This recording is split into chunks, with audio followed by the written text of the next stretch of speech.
है कि फायरिंग के ऑर्डर हुए हैं, लोग हट जाए, इस तरह की कोई अपील की गई थी? हाँ, मैंने की थी।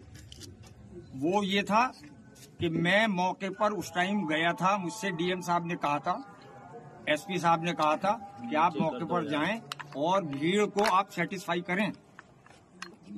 मैं गया था, तब मेरे सामने डीआईजी महोदय, एसपी और डीएम आपस में ये डिस्कशन कर रहे थे कि तुरंत गोली चलाने का ऑर्डर लिया जाए। कौन कर रहे थे? एसपी साहब थे, डीएम साहब थे और डीआईजी साहब थे। मैं उस टाइम वहां मौजूद था। तब मैंने ये सोचा कि अब गोली चलने ही वाली है। मैंने पब्लिक से अपील की, बहुत ज्यादा अपील की, वहां पहुंचकर भी अपील की, लेकिन 75% लोग वापस चले गए। कुछ लोग यही सोचते रहे कि खुदाई अभी भी जारी है। ये खुदाई क्यों हो रही है?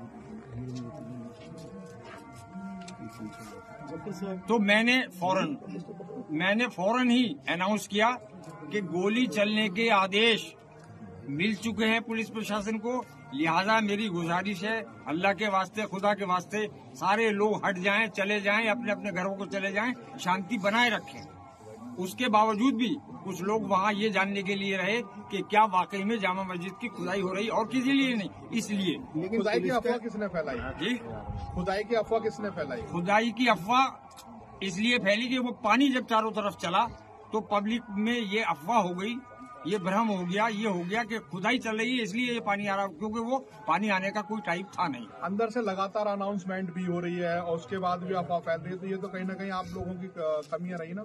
नहीं, हमारी क्या कमी रही? हम तो बराबर अनाउंस कर रहे हैं। पानी की जो कमी है, सबसे बड़ा जो अफवाह फैली है वो पानी को देख के फैली है कि ये पानी क्यों आ रहा है। इसका मतलब ये है कि अंदर खुदाई हो रही है, जबकि हम बराबर अनाउंस कर रहे थे वहाँ खुदाई नहीं हो रही थी। लेकिन पब्लिक के जहन में यही बात हुई कि शायद खुदाई हो रही है, और ये क्यों हो रही है।